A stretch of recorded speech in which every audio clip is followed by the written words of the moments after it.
আজকে আমি কথা বলবো প্যারেন্টিং নিয়ে।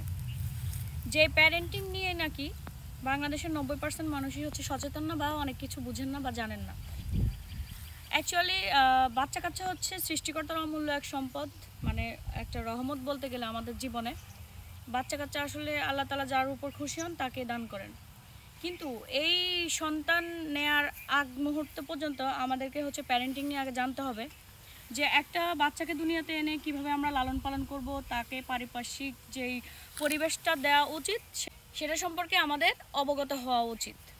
কারণ প্যারেন্টিং সম্পর্কে আপনি ভালোভাবে না জেনে না বুঝে আপনি একটা সন্তানকে দুনিয়াতে নিয়ে আসলেন, তারপর সেই সন্তানটাকে সঠিকভাবে লালন পালন করার অভাবে এবং হচ্ছে তাকে সুন্দর একটা পরিবেশ দেওয়ার অভাবে তার জীবনটা কিন্তু আপনার হাতেই ডিস্ট্রয় হচ্ছে, সেটা আপনি ঘুণাক্ষরেও বুঝতে পারছেন না বা টের পাচ্ছেন না।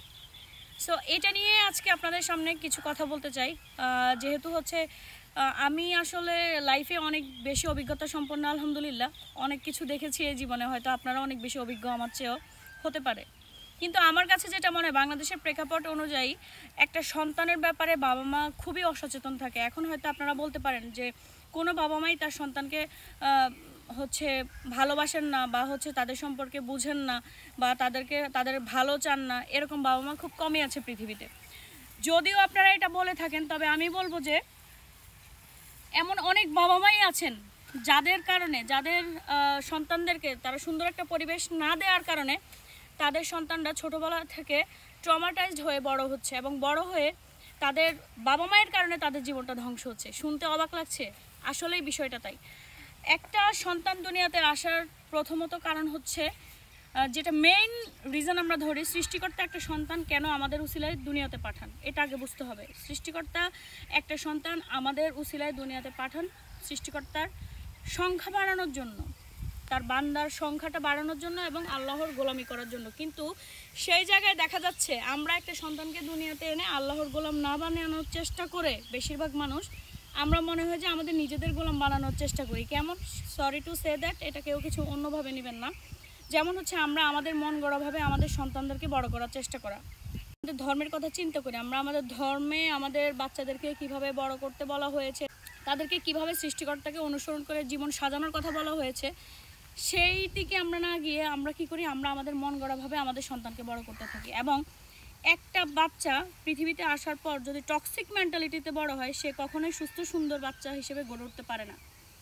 আপনি যদি আপনার বাচ্চাকে সুন্দর একটা পরিবেশ না দিতে পারেন, ভালো একটা পরিবেশ না দিতে পারেন, ধরুন আপনি বাবা হিসেবে আপনি ভালো না, ধরুন আপনি মা হিসেবে ভালো না, খারাপ, কিন্তু সেই খারাপটা আপনার সন্তানের সামনে সেই ছোটোবেলায় যদি প্রকাশ পেয়ে যায়, তাহলে ওই সন্তান একটা টক্সিক মেন্টালিটি নিয়ে বড় হবে। এবং এটার চেয়ে সবচেয়ে ভয়ঙ্কর আর কিছু হতে পারে না, এটার চেয়ে ভয়ঙ্কর। এবং যেই বাচ্চাটা এরকম ট্রমাটাইজড হয়ে বড় হবে, সে একটা সময় গিয়ে সাইকোলজিক্যাল সমস্যায় ভুগবে, সে মানসিক সমস্যায় ভুগে তার ভবিষ্যৎটা পুরো অন্ধকার হয়ে যাবে। তাই বাবা মায়ের খেয়াল করা উচিত, কিছু বিষয়ের প্রতি খেয়াল রাখা অবশ্যই জরুরি। আপনি খারাপ হন, কিন্তু সেটা যেন আপনার সন্তানের সামনে ফুটে না ওঠে বা প্রকাশ না পায়। এবং আরও কিছু বিষয় আছে, যেমন হচ্ছে সন্তানদের বয়ঃসন্ধিকাল সময়, যেমন হচ্ছে কিশোর বা কিশোরী বয়সে আপনি আপনার সন্তানকে বেশি সময় দেওয়া উচিত।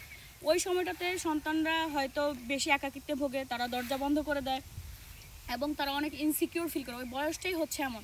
কিন্তু ওই সময়টাতে যদি আপনি বন্ধুসুলভ আচরণ না করে তাকে অতিরিক্ত শাসন করেন, ভালোবাসা না দেন, তাহলে সেই সময়টাতে সন্তানটা বিগড়ে যাওয়ার সম্ভাবনা খুব বেশি থাকে। সো এই কিছু বিষয় আমাদের অবশ্যই খেয়াল করা উচিত। এবং এর আগে একটা ভিডিওতে আমি অবশ্যই আপনাদেরকে বলেছি যে একটা সন্তানের বিবাহের সময় কোন সময় হয়, বা হচ্ছে তাকে কোনভাবে কি প্রপার কেয়ার করা উচিত, সেগুলো আমাদের অবশ্যই বুঝে শুনে একটা বাচ্চা নেওয়া উচিত। না হলে আপনি দেখে থাকবেন বাংলাদেশের প্রায় অনেক ঘরে ঘরে অনেক মেয়ে বাচ্চারা অ্যাবিউজড হচ্ছে, এবং ছেলে বাচ্চারা অনেক ট্রমাটাইজডভাবে বড় হয়ে তাদের লাইফটা ডিস্ট্রয় হয়ে যাচ্ছে। আসলে আমরা চেষ্টা করলেই এই জিনিসগুলো থেকে আমাদের সন্তানদেরকে বাঁচিয়ে রাখতে পারবো। ঘরে ঘরে এরকম অনেক মানসিক সমস্যায় ভুগে থাকা এরকম অনেক সন্তান আছে যাদের ব্যাপারে আমরা হয়তো জানি না, আমরা নিজেরা বাবা মা হয়তো আমরা নিজেরাই জানি না আমাদের সন্তানরা যে এত মানসিক সমস্যায় ভুগছে বা তারা মানসিকভাবে অসুস্থ। সো এরকম না করে আসুন বাচ্চাদেরকে আমরা সুন্দর একটা পরিবেশ দেই এবং আমরা ইসলামিকভাবে বাচ্চাদেরকে গড়ে ওঠানোর চেষ্টা করি। আমরা নিজেরা যেমনই হই না কেন, ভালো বা খারাপ সেটা আমরা সন্তানদের সামনে প্রকাশ না করি। সো সবাই ভালো থাকবেন, আশা করি ভিডিওটা আপনাদের ভালো লাগবে। ভালো লাগলে একটা শেয়ার দিয়ে দিবেন। আসসালামু আলাইকুম, আল্লাহ হাফেজ।